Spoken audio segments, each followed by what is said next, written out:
Hello student, आप सभी का हमारे YouTube channel Pioneer Vinod education में वेलकम है। आज मैं आप लोग को 12वीं कक्षा का इन्वायरमेंटल साइंस का सजेशन बताने जा रहा हूं 2021 के लिए। तो इन्वायरमेंटल साइंस में टोटल जो है 12वीं कक्षा में 4 चैप्टर है। जैव विविधता, पर्यावरण प्रबंधन, निर्वहनीय विकास, निर्वहनीय कृषि, और 4 चैप्टर आपको 11 क्लास में था।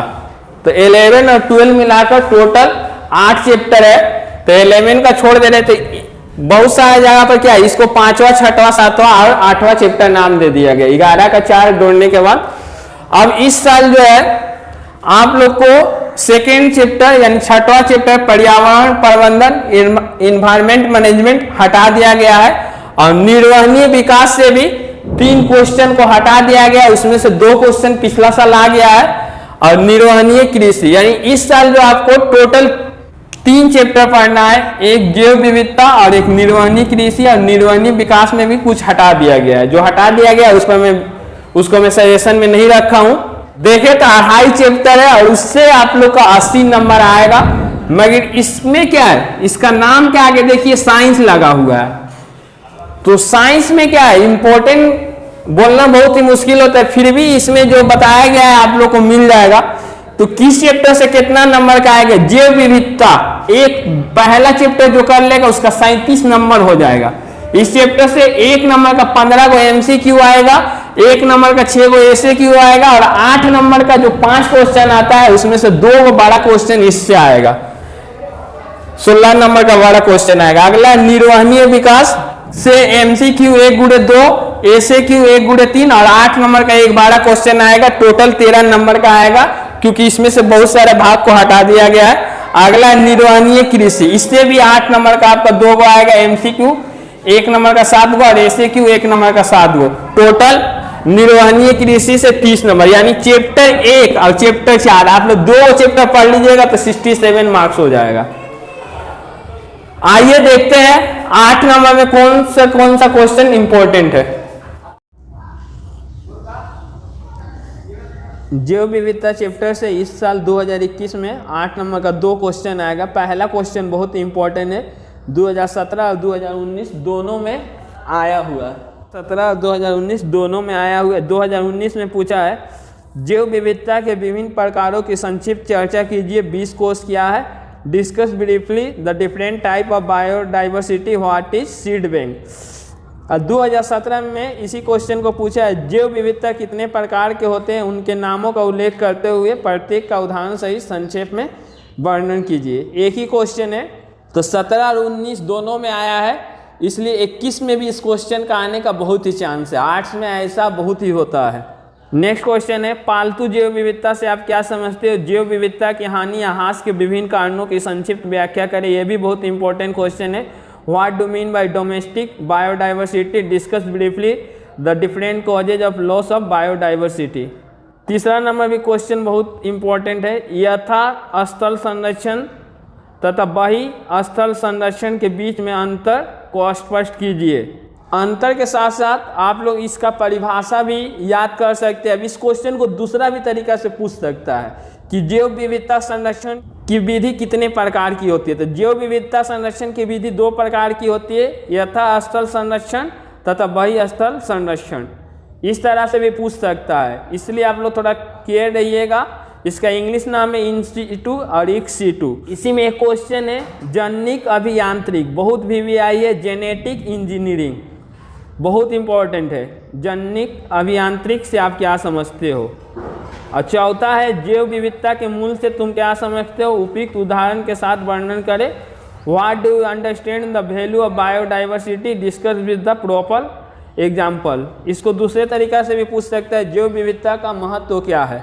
अधिक चांस है कि ये 4 में से आप लोग को 2 क्वेश्चन मिल जाएगा, 2 नहीं तो 1 तो 100% मिलेगा आपको, क्योंकि इस चैप्टर से इस बार 2 क्वेश्चन आएगा 8 नंबर का। अगला क्वेश्चन है भारत एक विभिन्न प्रकार की विविधता का राष्ट्र है, व्याख्या कीजिए। India is a mega diversity nation, explain. Next है भारत के संकटग्रस्त प्रजातियों पर टिप्पणी लिखिए। Write a note on the endangered species of India. Next है राष्ट्रीय उद्यान और अभयारण्य में अंतर स्पष्ट कीजिए। अगला है जैव विविधता से आप क्या समझते हो। जैव विविधता की अवधारणा या संकल्पना का संक्षेप में वर्णन कीजिए। What do mean by biodiversity, discuss in brief the concept of biodiversity. अगला है निर्वहनीय विकास। इससे आपको 8 नंबर का एक ही क्वेश्चन आएगा। निर्वहनीय कृषि प्रबंधन में जैव खाद के महत्व की चर्चा कीजिए। मिश्रित कृषि किसे कहते हैं। ये जो क्वेश्चन भूल से लिखा गया है, मेरे भी इम्पोर्टेंट है क्योंकि ये निर्वहनीय कृषि चैप्टर का है। Discuss the importance of bio fertilizer in sustainable agriculture management, what is mix farming. इस चैप्टर से ये वाला क्वेश्चन बहुत इंपॉर्टेंट है। निर्वहनीय विकास से आप क्या समझते हो। वर्तमान एवं भविष्य के जीवन की गुणवत्ता को बेहतर बनाने के लिए निर्वहनीय विकास की आवश्यकता की व्याख्या करें। What do mean by sustainable development, discuss the necessity of sustainable development in improving the quality of life at present and future time. तीसरा नंबर क्वेश्चन भी इस चैप्टर से बहुत इंपॉर्टेंट है। निर्वहनीय विकास की चुनौतियों या कठिनाइयों को प्राप्त करने में सामने आने वाली समस्याओं का वर्णन कीजिए। Discuss the major channel that are face in achieving sustainable development. ये दोनों क्वेश्चन इस चैप्टर से बहुत ही इंपॉर्टेंट है। दोस्तों वीडियो अच्छा लगे तो वीडियो को लाइक जरूर करें। अगला है निर्वहनीयता के विभिन्न सिद्धांतों का विस्तार पूर्वक चर्चा कीजिए। अगला है निर्वहनीय समाज की उन्नति के लिए उठाए गए प्रमुख आवश्यक कदमों का वर्णन कीजिए। State the major step necessary for building of sustainable society. Next है सतत या निर्वहनीय विकास के उद्देश्य को स्पष्ट कीजिए। State the object of sustainable development. Last है निर्वहनीय विकास की अवधारणा के बारे में आप क्या जानते हो। What do know about the concept of sustainable development. अगला है निर्वहनीय कृषि, सस्टेनेबल एग्रीकल्चर। इस चैप्टर से इस बार 8 नंबर का 2 क्वेश्चन आएगा, यानी इस बार आप लोगों को टोटल 3 ही चैप्टर पढ़ना है ईवीएस में। पहला क्वेश्चन है फसल उत्पादन के लिए मिट्टी या मृदा का महत्व उल्लेख कीजिए। Mention the importance of soil in production of crops. दूसरा है निर्वहनीय कृषि के विभिन्न तत्वों का संक्षेप में वर्णन। दूसरा है निर्वहनीय कृषि के विभिन्न तत्वों का संक्षेप में वर्णन कर। Describe briefly the different element of sustainable agriculture. ये दोनों बहुत इंपॉर्टेंट है। तीसरा निर्वाह योग्य कृषि के लिए कार्य योजना के बारे में संक्षिप्त में लिखें।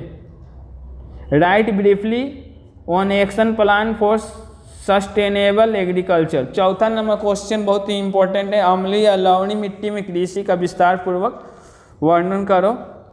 5वां नंबर क्वेश्चन है एकीकृत पेस्ट व्यवस्थापन क्या है। जैविक कीटनाशक के प्रयोगों को लिखिए। What is integrated pest management. Write the usages of biological pesticides. अगला है निर्वहन कृषि में सिंचाई व्यवस्था तथा खादों के महत्व का वर्णन करो। Discuss the importance of irrigation manure and fertilizer in sustainable agriculture. अथवा करके इस क्वेश्चन को दूसरे तरीका से भी दे सकते हैं। कृषि रसायनों का पर्यावरण पर पड़ने वाले प्रभाव की व्याख्या कीजिए। एक क्वेश्चन कभी नहीं आया, मैं आ सकता है फसल चक्र से क्या समझते हो। फसल चक्र के लाभ एवं हानि का वर्णन कीजिए। What do mean by crop rotation. Describe the advantage and disadvantage of crop rotation. अगला है निर्वहनीय कृषि प्रबंधन के लक्ष्य की प्राप्ति कैसे संभव है। How is it possible to achieve sustainable agriculture management. Next है निर्वहनीय कृषि की सुअस्थायी उन्नति की पृष्ठभूमि की संक्षिप्त में विवेचना कीजिए। Discuss in brief the support basis for sustainable agriculture. Last question है पौधों के विभिन्न रोगों एवं उनके उपायों पर चर्चा कीजिए। आप लोग जहाँ भी ट्यूशन्स पढ़ रहे होंगे 2 चैप्टर को अपने सर को बोलिए बहुत अच्छा से समझा देने को। एक है जैव विविधता और एक है निर्वहनीय कृषि। दोनों निर्वहनीय कृषि तो बहुत ही आसान है और इससे आपको दोनों से 8 नंबर का 2 क्वेश्चन आएगा। दोस्तों यदि वीडियो अच्छा लगे तो मेरे चैनल को सब्सक्राइब कीजिए।